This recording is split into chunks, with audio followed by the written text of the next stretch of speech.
Então, aqui está, sem exceção, Rádio Podcast.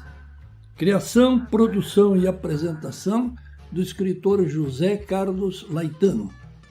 Apoio, Academia Rio-Grandense de Letras e SNC Libre, Roma, Itália. E vamos ao assunto de hoje. O Terceiro Reich terminou com o final da Segunda Grande Guerra. Mas, logo que findou a guerra, foram iniciados os preparativos para o Quarto Reich. Se o Terceiro Reich, segundo Hitler, devia durar 1000 anos, o Quarto Reich é para sempre. Uma nova ordem mundial.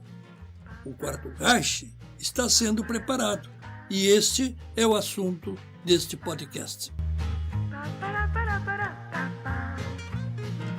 O maior erro militar cometido por Hitler foi invadir ao mesmo tempo a União Soviética e a França. E desde então, os generais alemães sabiam que não venceriam a luta contra os aliados. Só quem acreditava cegamente na vitória era Adolf Hitler. Mas Hitler era um psicopata, e psicopata não aceita crítica. O errado é sempre o outro. Esses generais pensaram como garantir sua sobrevivência e começaram a planejar o Quarto Reich. De um lado, tentando disfarçadamente um acordo com os aliados.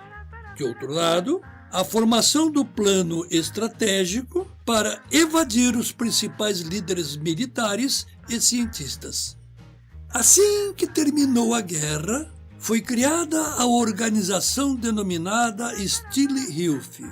Um nome comprido que pode ser traduzido por Ajuda Silenciosa para os Prisioneiros de Guerra e Pessoas Internadas. Um nome bonitinho. A Stille Hilfe foi presidida por Gudrun Himmler, a princesinha filha de Heinrich Himmler, o braço direito de Hitler, o homem que organizou os campos de concentração. Quando eu estava escrevendo o romance 3 Minutos para Morrer, viajei para a Itália e um dos meus objetivos como escritor era entrevistar e matar Gudrun. Matar literariamente, mas ela morreu 3 meses antes da minha viagem. Ao falecer, Gudrun era a principal líder da rede secreta nazista, a organização não oficial para implantar o Quarto Reich. Mas vamos voltar ao início para entender melhor. Eu estou falando do Quarto Reich. E você sabe que o Terceiro Reich foi presidido por Adolf Hitler. Daí a pergunta: quais foram o Primeiro e o Segundo Reich? É preciso explicar a base de tudo. A ideologia nazista fundamenta-se na ideia da raça superior, a raça ariana. Como eu disse no podcast A Cidade Antiga, a raça ariana teria formado os gregos e os romanos. Portanto, a raça ariana é coisa do Oriente há muitos séculos atrás. Quando Hitler iniciou sua caminhada rumo ao poder, alguns líderes nazistas descobriram que seus ancestrais haviam habitado a Atlântida, o continente que teria desaparecido devido a uma imensa inundação. Consta também da lenda que os habitantes de Atlântida morreram porque pagaram o preço do pecado. Viviam no pecado. Assim, meio tipo Sodoma e Gomorra. Consta também na lenda que alguns sacerdotes teriam conseguido fugir e criaram uma nova religião na Índia e nas montanhas do Tibete. O pessoal daquela época passou a acreditar que esses sacerdotes tornaram-se deuses da raça ariana. E esses arianos formaram o povo escolhido pelos deuses. Para aumentar a população dos crentes, os sacerdotes passaram a fazer filhos. Muitos filhos. Agora, vamos retornar à Alemanha de Hitler. O braço direito de Hitler era Heinrich Himmler, aquele que criou a terrível SS, a Polícia Política Nazista. Pois esse Himmler realizou diversas expedições ao Tibete em busca da sua origem ariana, cuja característica era ser formada por pessoas altas, loiras e olhos azuis. A partir dessa descoberta, digamos assim, todos aqueles que desejavam tornar-se oficial da SS obrigavam-se a provar que desde 1700 e alguma coisa provinham da raça pura e que nenhum dos seus antecedentes havia casado com parente próximo.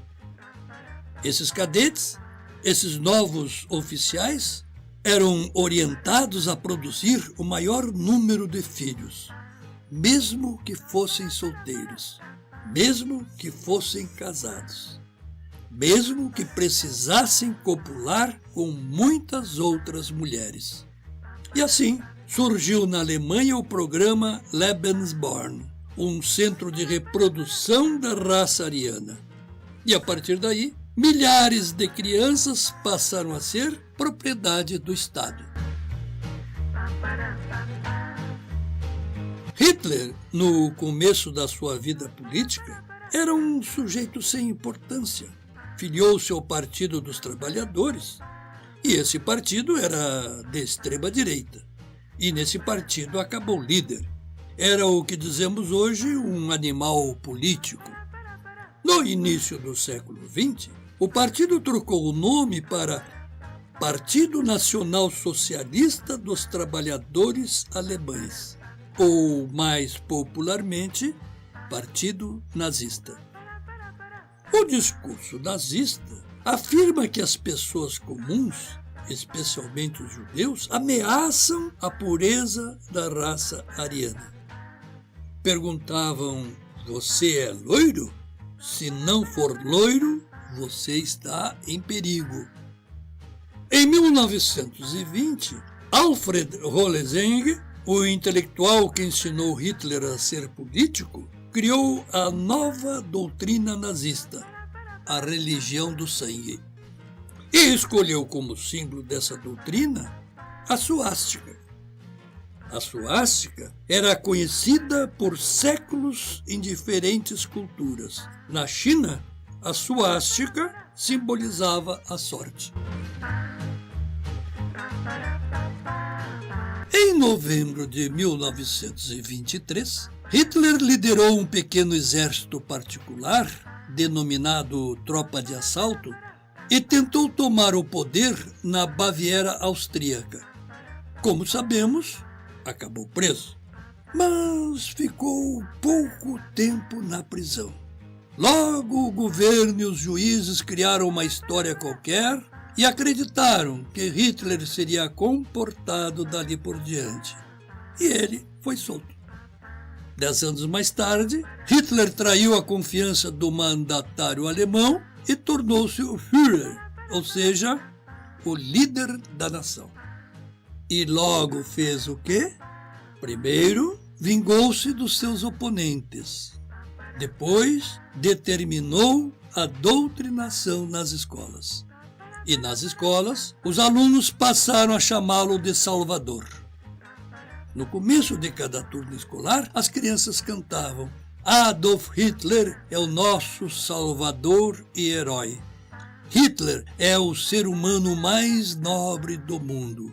Para Hitler vivemos, por Hitler morreremos. As meninas foram ensinadas a serem abnegadas ao partido.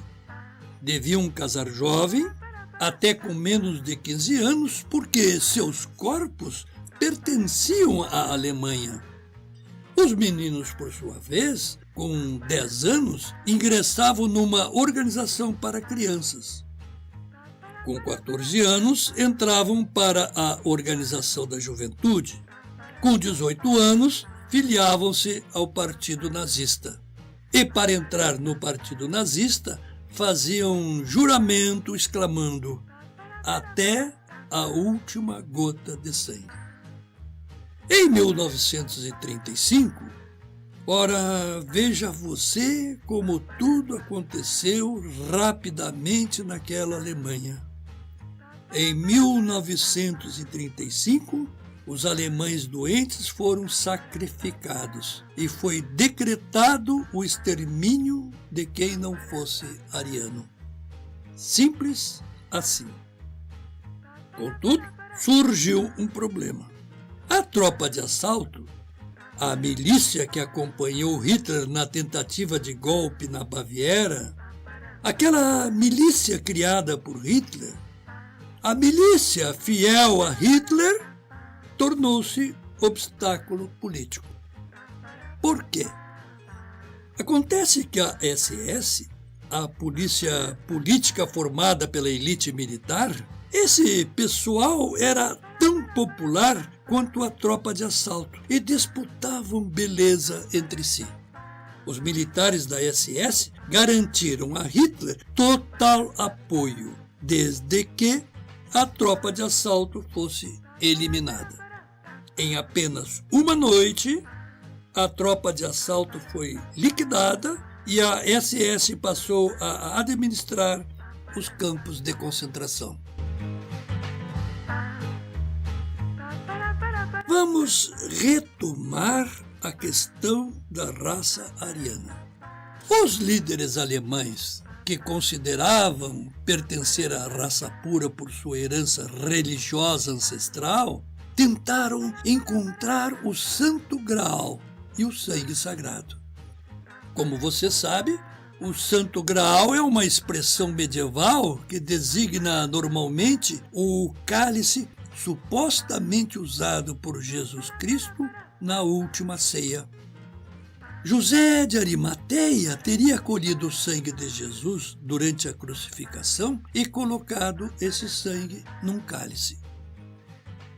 Entretanto, a origem do Santo Graal é muito anterior ao cristianismo. O Graal já teria existido entre os celtas. E aqui estou falando de Heinrich Himmler, o pai de Gudrun. Lembra da Gudrun, a princesinha, filha de Himmler, que se tornou a líder da organização de fuga dos oficiais? Pois Heinrich Himmler esteve presente em quase todos os fatos que narrei antes. O Santo Graal, segundo a lenda, confere poderes ilimitados a quem beber o sangue que nele está depositado. Um pequeno detalhe é que o cálice nunca foi encontrado. E a turma da raça pura estabeleceu como símbolo da SS justamente o duplo S, ou seja, a runa RUNA, ou seja, ainda o símbolo da suástica que foi resgatada pelos nazistas dos antigos povos do Oriente. Na SS, a partir de então, quem assumisse como oficial recebia o anel da morte com o duplo S e uma caveira. Assim, a SS tornou-se uma espécie de ordem dos cavalheiros, como na Idade Média, da qual ninguém podia sair. Você lembra a pergunta feita no início deste podcast? O que foram o primeiro e o segundo Reich? Pois o primeiro Reich teve lugar ao tempo do Sacro Império Germânico, o mais longevo de todos, que vigorou de 902 a 1806, ou seja, durante 9 séculos. Esse Sacro Império Germânico foi derrotado por Napoleão Bonaparte. O Segundo Reich surgiu depois que Napoleão foi derrotado, preso e exilado. Esse Segundo Reich durou cerca de 50 anos, quando a antiga Prússia retomou seus territórios e tornou-se novamente uma grande potência e existiu até a Primeira Grande Guerra. Terminada a Primeira Grande Guerra, a Alemanha, agora sob a liderança de Adolf Hitler, iniciou invasões para compensar as perdas resultantes da derrota na guerra. E foram essas invasões que provocaram a Segunda Grande Guerra. Mas antes disso, Hitler fundou o Terceiro Reich. E Reich significa reino, império. Com o fim da guerra, os oficiais nazistas fugiram através de 3 rotas, e a principal foi através do porto de Gênova, e muitos seguiram para a Argentina. Na Argentina, estabeleceram-se principalmente em Bariloche, mas também em outras regiões, como Buenos Aires. E na Argentina, com apoio de Juan Perón, esses nazistas passaram a pensar no Quarto Reich. E aí entra a figura de Gudrun Himmler, a filha predileta de Heinrich Himmler. Foi Gudrun quem organizou a associação que até os dias atuais arrecada dinheiro para proteger os oficiais nazistas e seus descendentes. E aqui está um resumo resumido da história de Gudrun, que deveria ter sido uma personagem do meu romance 3 Minutos para Morrer. Há um vilarejo austríaco na floresta montanhosa da Boêmia que todo ano acolhe velhos nostálgicos e seus filhos. E esse pessoal vem de toda a Europa. Naquele ambiente campestre, esses homens, usando suas melhores roupas, encontram a cada outono seus antigos camaradas, ou os filhos ou netos dos antigos camaradas. Nessa pequena assembleia, todos concordam que os oficiais da SS nada fizeram de errado, apenas lutaram por seus ideais e por sua raça superior. E ostentam orgulhosos as condecorações militares, sendo que a principal é a Cruz de Ferro com suástica no centro da insígnia. Lembram a superioridade alemã que exigia completo sacrifício próprio, absoluta fidelidade e abandono de qualquer sentimento humanitário para com o inimigo. E inimigo é todo aquele que não concorda com suas ideias. Nesses encontros na Áustria, Gudrun era convidada de honra, mas ela não se misturava aos participantes. Permanecia afastada, recebendo pequenos grupos, preferindo cercar-se de seus seguidores mais próximos. Só alguns privilegiados eram convidados a desfilar perante ela. Afinal, ela era a filha querida de Himmler. Gudrun, ali sentada como uma rainha, mantinha o rosto fechado, roído pelo tempo. Mantinha um coque que reunia seus cabelos finos e brancos acima da nuca, e no peito ostentava um broche de prata com 4 cabeças de cavalos. Gudrun era, e mesmo após sua morte continua sendo, idolatrada por ser herdeira de primeira linha da grande Alemanha. Ela era a princesa do nazismo. Por que tamanha deferência, tamanho temor diante dessa pequena mulher? Quando jovem, Gudrun forçava sua mãe a esconder do pai Himmler seu mau comportamento ou seus deslizes. ela tinha medo de decepcionar o pai. O pai, nas tardes de sexta-feira, levava Gudrun para inspecionar os campos de concentração, especialmente o de Dachau, a alguns quilômetros de Munique. O pai explicava que as pessoas com triângulo vermelho na roupa eram prisioneiros, com triângulo preto eram criminosos. Himmler teria escolhido o nome de Gudrun porque leram um livro com o título A Saga de Gudrun, um elogio à virtude da mulher nórdica pela qual os homens dispunham-se a morrer. Terminada a guerra, Gudrun e sua mãe foram presas e interrogadas no tribunal de Nuremberg, mas ela alegou nada saber da guerra, afinal era apenas uma criança. O tempo passou e Gudrun sempre defendeu a memória do pai. 6 anos após o final da guerra, ela tornou-se membro da Associação Stille-Hilfe, que na sua primeira fase foi presidida pela princesa Elisabeth von Isenburg, que obtinha ajuda financeira com seus amigos da alta burguesia. O objetivo da Stille-Hilfe era suprir as necessidades dos prisioneiros de guerra, prisioneiros nazistas. Em 1952, Gudrun colaborou na criação da Associação da Juventude Viking, que foi baseada no modelo da juventude de Hitler. Essa associação de Gudrun funcionou durante 42 anos na Alemanha e só depois foi proibida. O trabalho principal de Gudrun sempre foi a Stille-Hilfe, que possibilitou a fuga de oficiais nazistas, incluindo Adolf Eichmann, Josef Mengele e Klaus Barbie.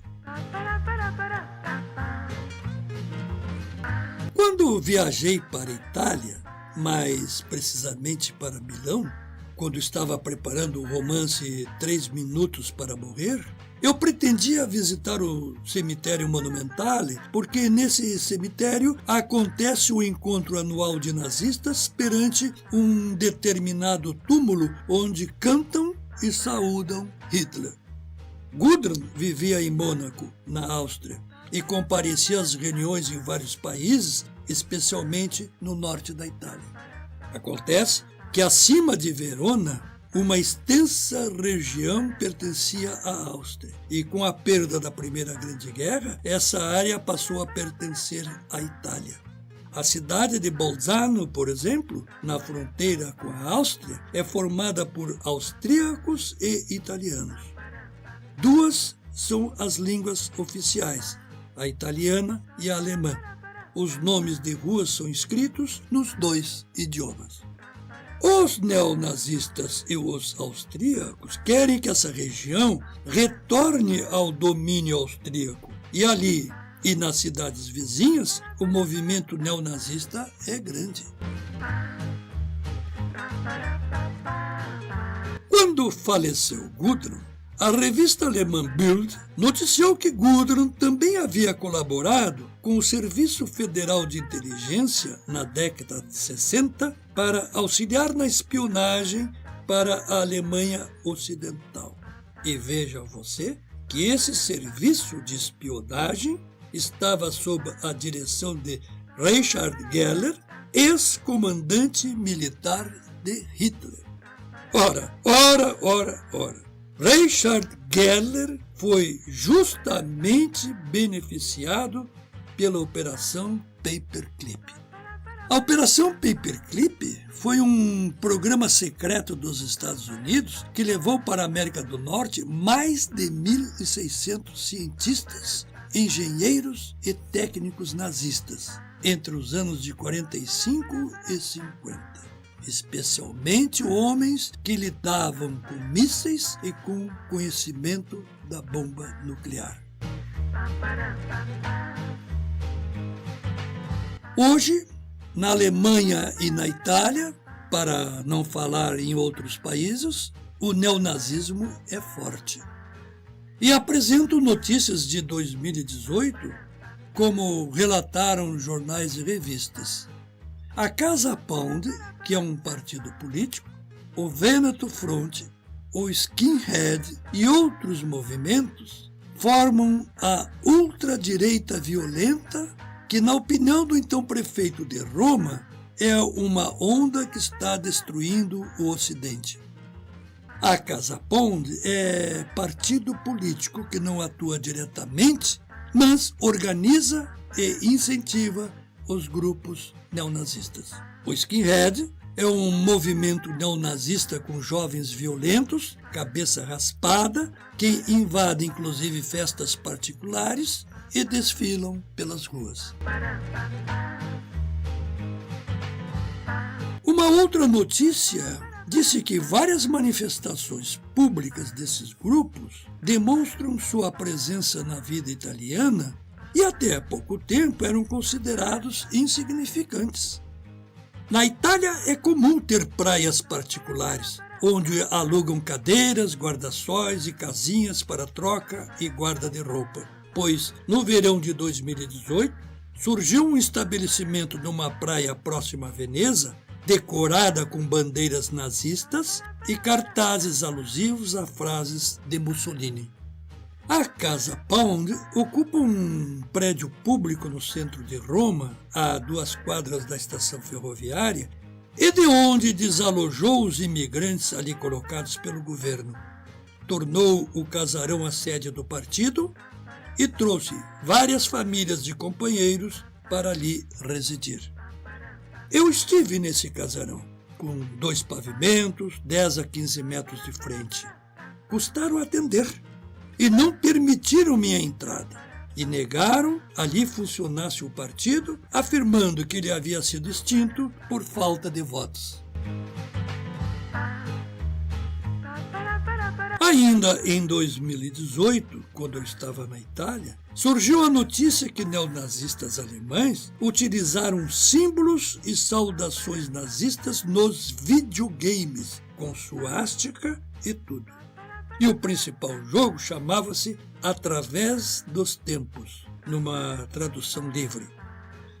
Nessa mesma época, em Roma, os skinheads tomaram banho pelados na fonte do altar da pátria. Os skinheads detestam esse monumento, porque ele homenageia a vitória dos aliados. Periodicamente, os jovens e alguns adultos agridem os imigrantes, os negros e os judeus em plena rua. A polícia é chamada, às vezes efetua prisões, mas todos respondem o processo em liberdade e, em liberdade, tornam a agir promovendo encontros diversos e invasões. Naqueles dias de 2018, estava sendo divulgado um festival nazista na Alemanha. Nos movimentos nazistas, não há exatamente um líder nacional, apenas dirigentes locais. Em 2006, a Casa Pound criou o Bloco Studentesco para arregimentar os adolescentes e também invadiu um programa de televisão, criou grupo musical, companhia de teatro e web rádio. No mesmo ano, a televisão TG1 noticiou a passeata pelo centro de Roma, com início na Casa Pound e término na Piazza Re de Roma, onde queimaram a bandeira da Comunidade Europeia. Em Varese, uma pequena cidade vizinha a Milão, todos os anos, o dia 20 de agosto, grupos nazistas festejam o nascimento de Hitler. Reunião semelhante acontece em Merano, também vizinha a Milão. No cemitério Monumentale, em Milano, no campo 10, há um monumento nazista e ali consta a placa que diz: lembrança dos mártires italianos que sacrificaram sua juventude por seu ideal. A placa refere aos soldados italianos que lutaram a favor de Hitler. Como você sabe, a Itália, no início, lutou a favor da Alemanha sob o comando de Benito Mussolini. Com a chegada do exército americano através da Sicília, Mussolini acabou deposto e morto, e a Itália mudou de lado. Predápio é uma pequena cidade entre Bolonha e Florença, ali mais para o lado do mar Adriático. E lá está a casa onde nasceu Benito Mussolini. É um museu com fotos, objetos pessoais e estátua do ditador fascista. Ali, os velhos fascistas reúnem-se para saudar o líder e desejar uma nova marcha a Roma. A marcha a Roma foi o momento decisivo quando Mussolini tomou o poder na Itália. O jornal Alto Adige, um diário com sede em Bolzano, noticiou que a Alternative für Deutschland, de extrema-direita, elegeu deputados para o parlamento alemão e tornou-se o terceiro partido em tamanho. Esse partido foi fundado recentemente e cresce numa escala sem precedentes graças à crise imigratória. Negros demais, muçulmanos demais, empregos de menos. No Brasil, são várias as ações de atuação neonazista. O Observatório Judaico dos Direitos Humanos apontou que entre 2019 e 2020, o número de episódios nazistas quase dobrou no Brasil. Passou de 12 para 21. Em 2021, foram 49 ataques. E em 2022, cresceu mais ainda. Em 2019, na cidade paulista de Suzano, uma dupla de atiradores matou 10 pessoas e feriu outras 11. Em 2021, na catarinense cidade de Saudades, um rapaz matou 5 pessoas com facão. Ambos os casos tinham relação com grupos neonazistas da internet. Em outubro de 2022, uma professora do Colégio Sagrada Família de Ponta Grossa, no Paraná, fez saudação tipo Heil Hitler, com a mão levantada em plena sala de aula. No dia 13 de fevereiro de 2023, um jovem com idade aproximada de 18 anos e uniformizado com a cor preta e suástica no braço esquerdo, depois de ser impedido de ingressar na escola Professor Antônio Spresser, na cidade paulista de Montemor, atirou bombas incendiárias contra a parede do colégio. Em novembro de 2022, na cidade de Aracruz, no Espírito Santo, também com suástica no braço, um jovem matou 4 pessoas e feriu outras 13. No mês de abril de 2023, uma reportagem do Fantástico revelou como uma investigação policial descobriu conexões de grupos neonazistas brasileiros com uma organização internacional de supremacia branca com sede nos Estados Unidos. Essa organização tem uma filial em São Pedro de Alcântara, em Santa Catarina, onde, num sítio, foram presos diversos neonazistas. Esses presos de Santa Catarina, bem como outros do Rio Grande do Sul, recrutavam jovens já radicalizados através da internet. E não são apenas fatos recentes. O site UOL mostra a fotografia de 1935, onde um homem, possivelmente o pai, e mais 10 crianças fazem a saudação nazista de frente a uma placa com o símbolo da suástica e inscrição em alemão. Pois bem, na Europa, especialmente, o que falta para o Quarto Reich? Basicamente, um líder carismático como foi Adolf Hitler. Como você sabe, a história costuma repetir-se porque os homens não se preocupam em conhecer o passado, em compreender os erros cometidos. O Quarto Reich é uma ideia viva, mais forte do que você pode pensar no aconchego do seu lar. Adolf Hitler é o ícone dessa ideia. E Gudrun Himmler será substituída por outro líder nazista. A máscara pode ser o neonazismo, o fascismo, o comunismo, porque ditadura é ditadura, prepotência é prepotência. O discurso muda palavras, mas no fundo todas as ditaduras dizem a mesma coisa. Eu sou superior a você se você não pensa como eu. E se você não pensa como eu, você é meu inimigo. Para favorecer a vinda do Quarto Reich, você não precisa exclamar Heil Hitler. Basta aceitar a ideia do Estado dono de tudo. Basta aceitar a supressão da liberdade. Basta manter-se calado. O resto, eles fazem.